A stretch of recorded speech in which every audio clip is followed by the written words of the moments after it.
오늘 10절에 있는 말씀, 그날에 이새의 뿌리에서 한 싹이 나며, 오늘 이 말씀을 중심해서 그날 우리가 개인적으로나 또 국가적으로나 교회적으로나 혹은 가정적으로 잊을 수 없는 날들이 있을 것입니다. 평생에.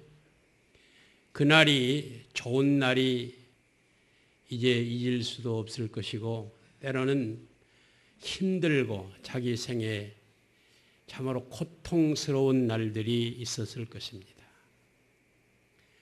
오늘 성경에 보면 주님이 오신 날, 주님이 이 땅에 하늘 영광 보좌를 내어놓으시고 아기 예수로 또 우리의 구세주로 오신 날, 바로 그날이 크리스마스 성탄절입니다. 또 우리가 앞으로 소망 가운데 바라는 날이 이 세상 끝날 마지막 주님의 재림, 심판하신 날. 우리가 개인적으로 말하면 내가 세상에 태어난 날 혹은 죽을 날. 그러나 우리가 태어난 날, 좋은 일들은 잘 생각하고 있지만은 이제 죽는 날, 심판 날, 우리는 늘 기억하고 마음속에 새기고 살아가야 할 날들이라고 믿습니다. 이 날을 망각해버리면 우리는 세상에서 바로 살지 못합니다. 또 하나님의 뜻대로 살아갈 수가 없습니다.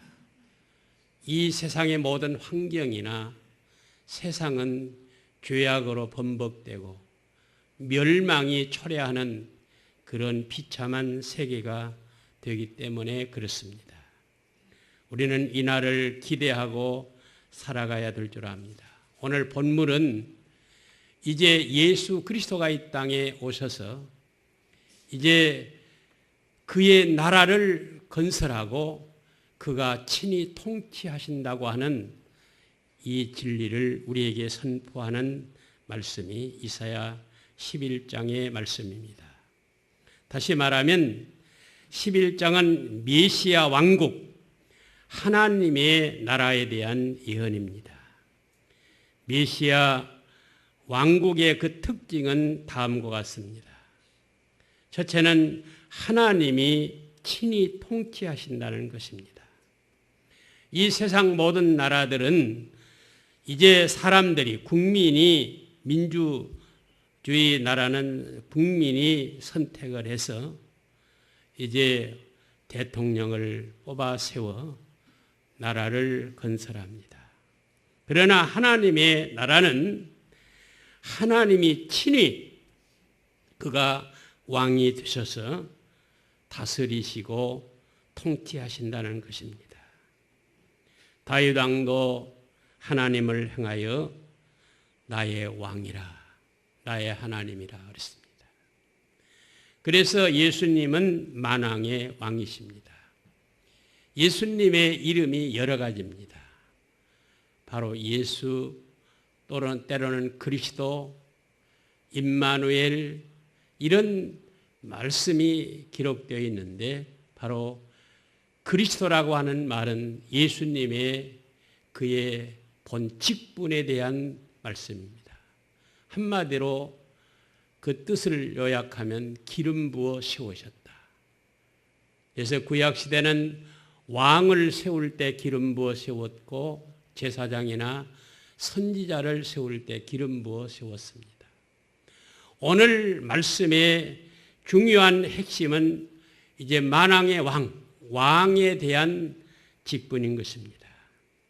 그러면 주님이 이 땅에 오셔서 내 개인적으로 왕이 되시고 또 국가적으로도 이 세상의 왕이 되신다는 사실입니다. 그가 통치하시고 다스리는 나라는 어떠한 나라인가? 바로 그곳은 이제 권력 투쟁도 당파 싸움도 야당도 여당도 없습니다. 그의 나라는 공의의 왕국이 되는 것입니다. 성경에 보면 정의가 하수처럼 흐르고 공의의 통치자의 통치가 기본이 된다고 말씀하고 있습니다. 우리는 하나님을 향해서 때로는 사랑의 하나님, 용서의 하나님, 위로의 하나님 그렇습니다. 그런데 우리가 꼭 알아야 할 하나님은 공의로우신 하나님이십니다. 심판의 하나님이십니다. 우리가 잘못을 하나님 앞에 회개하고 자복하고 또한 하나님 앞에 무릎을 꿇을 때 그는 자비의 하나님, 용서의 하나님, 위로의 하나님, 소망의 하나님이 되지만은 죄를 회개하지 아니하고 교만에 빠지거나 하나님을 대적하는 자의 앞에서는 하나님은 공의로운 심판의 하나님이심을 믿어야 될 것입니다. 그리고 하나님의 나라는 사랑의 왕국이라고 말합니다. 거기에는 질투나 시기가 없습니다. 반목이 없습니다. 사랑과 이해와 기쁨이 넘치고 행복이 넘치는 복된 나라인 것입니다. 오늘 본문은 이새의 자손으로 태어날 예수 그리스도가 메시아로 오실 것입니다. 이 메시아란 말은 구약 히브리 말입니다. 신약에 그를 그리스도라 그랬습니다. 이미 말씀을 드린 대로 예수님은 우리의 제사장이 되시고 선제자가 되시고 만왕의 왕이 되신다는 것입니다. 그의 나라는 평화와 사랑이 넘치고 정의가 이제 또한 하수처럼 흐르는 그런 나라가 될 것이라는 것입니다. 그러면 그의 통치자이신 예수님은 이 땅의 성육신 바로 그분이 어떻게 이 세상에 오셨는가? 본문 11절에 보면 이새의 줄기에서 한 싹이 나며 그랬습니다. 예수님은 이새의 줄기에서 돋아난 한 싹이라고 성경은 우리에게 말씀합니다. 이새는 베들레헴에서 양을 치는 가난한 평민이었습니다. 예수님이 그의 후손으로 태어난다는 것은 예수님의 출신을 우리에게 밝혀주는 말씀이라고 믿습니다. 세계적으로 유명해진 인물들 가운데 출신들의 모습이 있습니다. 그들의 성분을 보면 명문가의 출신이 있는가 하면 보통 집안 사람의 출신이 있습니다. 예를 들면 미국 역사에 보면 아브라함 링컨, 저는 아브라함 링컨을 존경하고 사랑하는 목사입니다. 그는 이제 아브라함 링컨, 그 다음에 케네디 두 사람의 출신은 다릅니다. 아브라함 링컨은 가난하고 가난에 찌달린 그런 한 가정에서 태어난 사람입니다. 그러나 케네디는 부잣집 이제 가문에서 태어난 사람입니다. 그러나 두 사람은 이제 그들이 남긴 역사에 이제 또한 열매는 다릅니다. 다시 말하면 이제 케네디는 영화 배우처럼 인기 정치를 하다가 마지막 오래가지 못하고 총탄에 맞아 저격을 당한 것이었습니다. 그러나 링컨은 이제 흑인들의 노예를 해방시키고 세계 역사상, 미국 역사상 가장 존경받고 훌륭한 대통령으로 존경하게 된 것입니다. 오늘 본문에 보면 다윗은 이새의 아들입니다. 그리고 예수님은 다윗의 후손으로 태어난다고 우리에게 예언하고 있습니다. 그러기에 본문은 예수님을 이새의 줄기에서 돋아난 한 싹이라 그렇게 말씀합니다. 그리고 마태복음 1장에 보면 다윗의 자손 예수 그리스도의 세계라. 그래서 아브라함이 이삭을 낳고 이삭은 야곱을 낳고 야곱은 유다와 베레스를 낳고 베레스는 헤스돈을 낳고 마지막 다윗의 이제 혈통을 통해서 예수 그리스도가 이 땅에 태어난다고 말합니다. 그러면 바로 예수님이 이새의 줄기에서 태어난 한 싹이었습니다. 이제 그 싹은 연하고 그 싹은 어떤 면에 그 줄기는 말라 비틀어진 줄기입니다. 여기 보면 이제 줄기에서 싹이 돋는다는 것은 신비한 일이 아닐 수 없습니다. 시들어가는 싹이 아니라 줄기, 말라 비틀어진 줄기에서 싹이 날 가능성이 없습니다. 그러나 그 줄기에서 싹이 나는 것은 기적이요. 우리가 신비한 역사의 한 토막이라고 믿습니다. 세상 것들 가운데 강한 것이 약하고 약한 것이 강한다는 말이 있습니다. 강한 것보다 오히려 약한 것이 더 강인한 생명력을 가지고 있습니다. 지구상에 존재하고 있는 생물들 가운데 강한 짐승보다 약한 짐승의 생명력이 강해서 많이 번식하는 것입니다. 사자나 호랑이나 혹은 이제 공룡이나 이런 것들은 지금 점점 이제 이 지구상에서 없어지고 있습니다. 그러나 토끼나 미생물 약한 것들은 지금 많이 번식합니다. 저는 여기에서 하나님의 놀라운 섭리와 계획을 생각해 봅니다.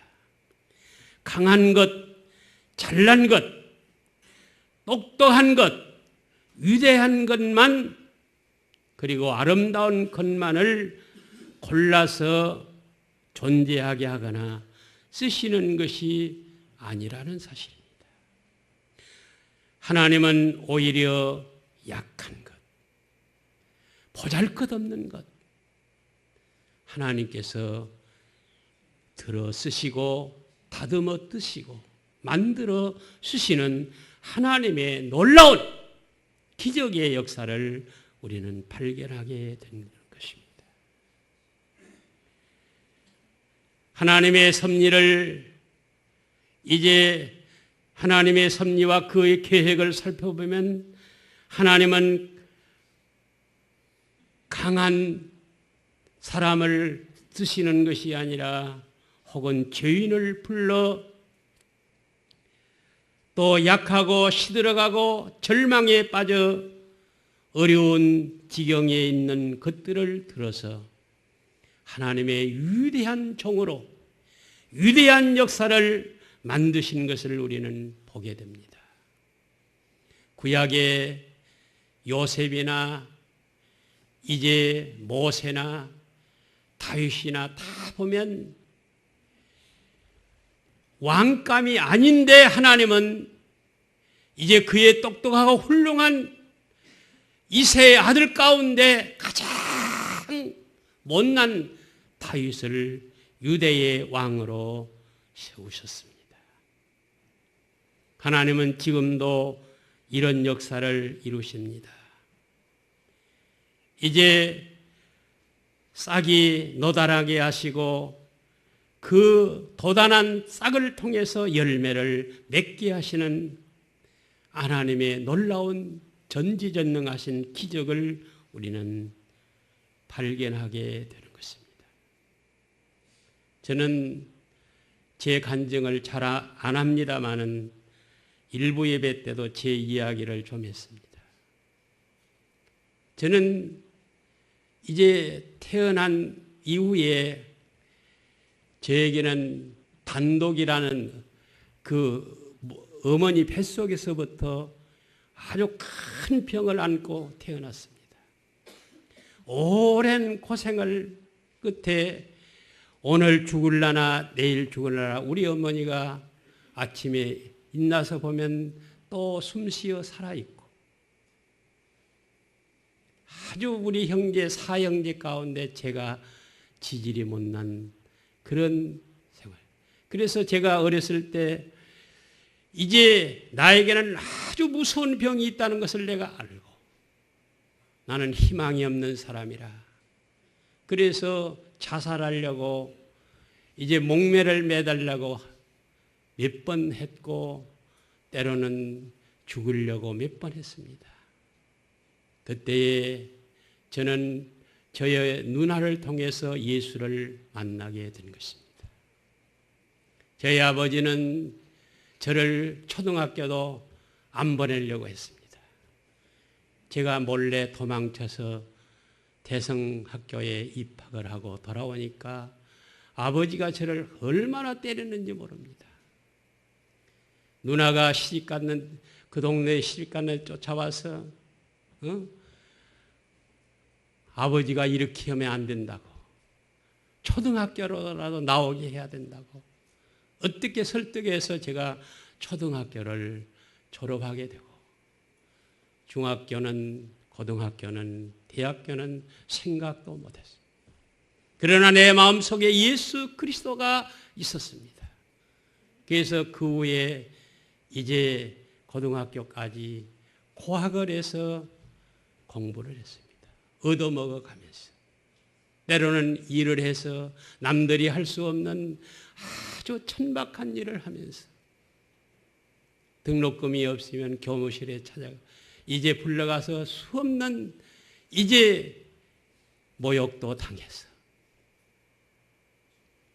고등학교를 제가 23살 때 졸업을 했어요. 얼마만큼 지금 오래 합니까? 제가 결혼해서 졸업을 했어요. 그 과정은 일부 예배 때 제가 이야기를 했지만은 그런데 고등학교 졸업장을 들고 나오는데 다른 학생들은 꽃다발을 주고 부모들이 다 찾아왔는데 저는 찾아온 사람이 아무도 없었어요. 그래서 아무도 찾아올 사람이 없을 것이다 하고 그런 마음을 다짐하고 이제 교문을 나오는데 어떠한 처녀 아름다운 아주 신사 처녀 둘이 딱 나를 만나더니 이제 하정우시냐고 기다고 나에게 꽃다발을 주고 그 앨범이라고 이 사진 꼽는 그런 이런 거를 하나 딱 사가지고 왔더라고요. 당신들이 누구냐 누구기에 나를 이렇게 찾아왔느냐고. 그랬더니 이제 아주 좋은 건 못 사드리지만은 짜장면집으로 가자고 그래요. 짜장면집에 가서 제가 전주에 가서 학교 가서 그때 뭡니까? 또 이 얘기 그 4.19 혁명 때 그때 데모하면서 각 이제 학교에 학우 회장들이 모여가지고 거기 학교 이래가지고 그 전라북도 도청 박정근 도지사 막 물러가라고 막 나무 던지고 했을 때 그때 순천 고등학교 회장이 나를 짜장면을 하는데 그때 처음으로 짜장면 먹었는데 세상에 그렇게 맛있을 수가 없어요. 아이고 그 처녀가 둘이 나를 짜장면 사준다고 그래서 짜장면집에 끌려가 짜장면을 먹으면서 이야기를 합니다. 이제 당신은 우리들의 생명의 은인입니다. 그게 어떻게 된 것이냐고. 이제 전주에서 김제 가는 사이에 이서라고 하는 곳이 있어요. 이서 중앙교회 다니는 그런 이제 여자 청년들인데, 그 청년들이 그날 이제 그 집안에서 그렇고 하여튼 연애를 하다가, 그때는 연애하면 큰 막 죄로 이기고 뭐 사람 취급하였어요. 실패하고 이제 두 여자가 실현을 당해가지고 그 교회를 가려면 솔밭 사이를 지나가는데, 솔밭 사이에서 약을 먹고 자살하려고 그곳에 있었어요. 근데 그날 그 우리 친구가 그 교회 주일날 밤에 헌신 예배 설교를 해달라고 그래서 제목을 주었는데, 사람이 어떻게 하면 잘 죽느냐, 죽을까? 사람이 어떻게 해야 잘 죽을까? 이것이 저의 설교 제목이었습니다. 이제 그 솔밭 사이로 교회 가는 사람들이 이야기하기를, 오늘의 어떤 청년이 와 설교를 하는데 제목이 특별하다고, 어떻게 해야 잘 죽는 데 대해서 설교를 한다고. 그 소리를 듣고 생각하니까 이왕에 죽을 바 그 오늘 저녁에 가서 잘 죽는 법을 배워가지고 와서 죽으려고, 자살하려고 이제 그날 저녁에 한번 가보자 해가지고 두 여자가, 처녀가 그 뒤에 아주 구석대기에 앉아서 설교를 듣는 가운데, 그때 은혜를 받아가지고 자살할 사람들이 포기하고 예수 믿어 이제 정말 진실한 신자가 되어 주일학교 선생님들이 되었더라고요. 그래서 제가 졸업한다는 소식을 듣고 자기들이 꽃다발을 하고 앨범 하나를 차갖고 온 것이에요. 하나님께서 내가 그런 이야기를 하려고 한 것이 아니라, 하나님이 내 마음속에, 나의 속에 주님이 나를 만나 주셨고, 내가 예수를 믿었기 때문에 공부를 할 수 있었고 그런 자리에 이르게 된 것입니다. 만약에 예수님을 안 믿었더라면 저는 벌써 세상에 있지 아니하고 무덤 속에 있어야 할 사람이고, 만약에 살아있다면 이제 대성리에서 농사 짓는 한 사람으로 머물러 있었을 것입니다. 하나님은 버림받고 저 길거리에 내동채시는 돌멩이 같은 저를 하나님께서 부르시고, 하나님의 일꾼으로, 목사 가운데 하나님께서 지금까지도 사용하시는 그분은 하나님이시라고 믿습니다. 하나님은 약한 것을 들어쓰시고 귀하게 여기시는 것입니다. 예수 그리스도는 이새의 줄기에서 돋아난 연한 순입니다. 그래서 약자의 편이시고 가난한 자의 친구가 되시며 외로운 사람의 벗이 되는 것입니다. 예수님이 나의 친구시며 구원자시며 주인이심을 인하여 우리는 감사해야 될 줄을 믿습니다. 다음은 공의와 정직으로 다스리시는 것입니다. 4절에 보면 공의로 빈핍한 자를 심판하시며 정직으로 세상에 겸손한 자를 판단하시며 라고 했습니다. 정직과 공의로 그의 허리를 삼으시며 성실로 몸에 띠를 삼으리라, 이렇게 말씀하여 주셨습니다. 공의, 정직, 성실, 이것은 메시아의 통치의 성격을 우리에게 말씀한 것입니다. 우리는 여기에서 중요하게 생각할 것이 있습니다. 그것은 오랜 정치의 투쟁이나 축적된 경험으로 이제 나라를 다스리는 것이 아니라 공의, 정직, 성실로 다스린다는 것입니다. 지금 우리나라가 문제가 무엇입니까? 그것은 공의와 정직, 성실이 바로 행하지 못한 데부터 오는 것입니다. 그 대신 부정직, 불성실, 부정부패, 거짓이 갖다준 실패의 정치의 결과가 오늘 이 세상을 불안과 공포로 몰아넣고 있습니다. 오늘날 우리는 경성하고 깨어나야 되는 것입니다. 먼저 교회가 회개하고 깨어나야 됩니다. 거기에 앞서 내 자신이 회개하고 깨어나야 되는 것입니다. 우리는 성실과 정직으로 다스리시는 예수 그리스도의 삶이 우리의 삶을 지배할 때 나의 삶이 복되고 행복해질 줄을 믿습니다. 마지막으로 평화의 나라가 된다는 것입니다.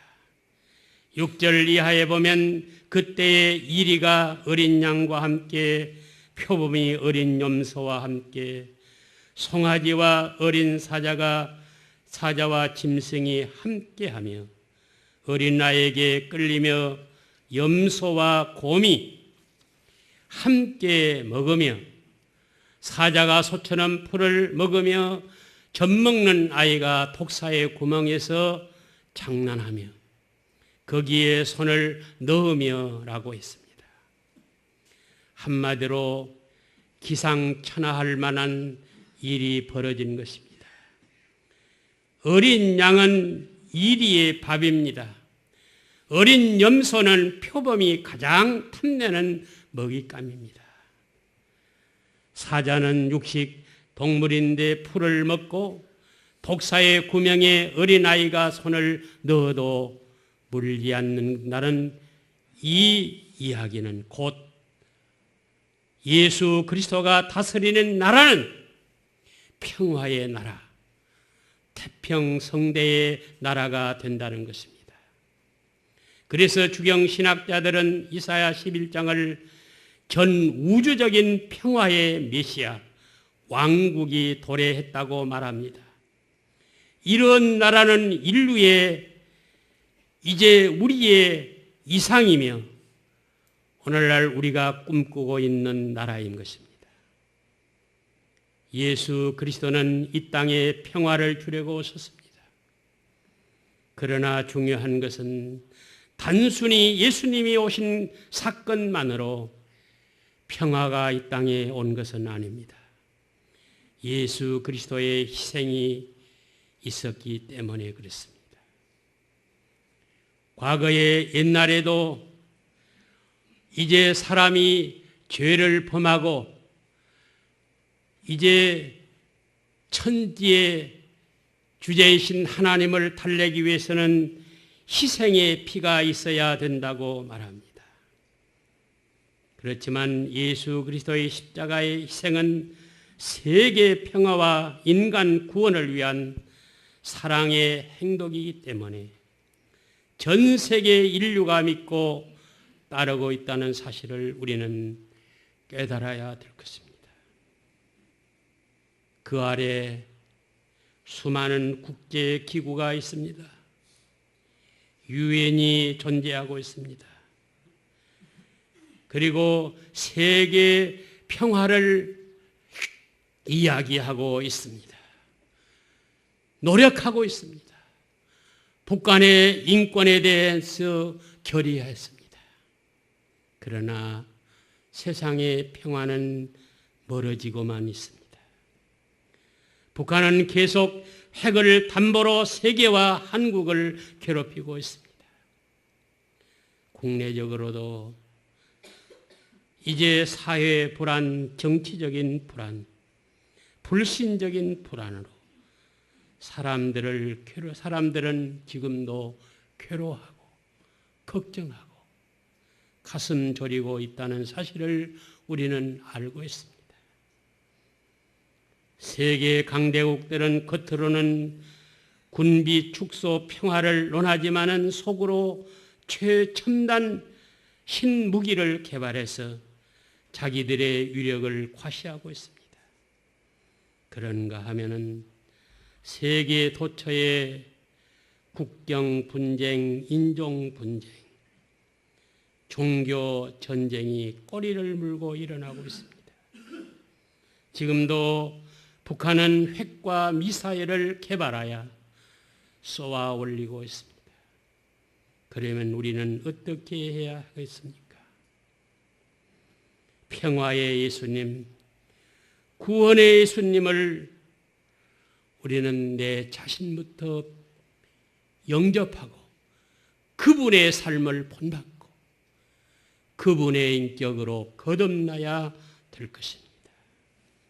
그리고 모든 사람들에게 예수 그리스도를 만나게 해 주어야 될 것입니다. 그럴 때에 내 마음에도 내 가정에도 교회에도 사회에도 예수 그리스도의 영접하고 그의 인격을 본받을 때 바로 거기에 평화가 있고 행복이 있고 기쁨이 있고 소망이 있는 줄 믿습니다.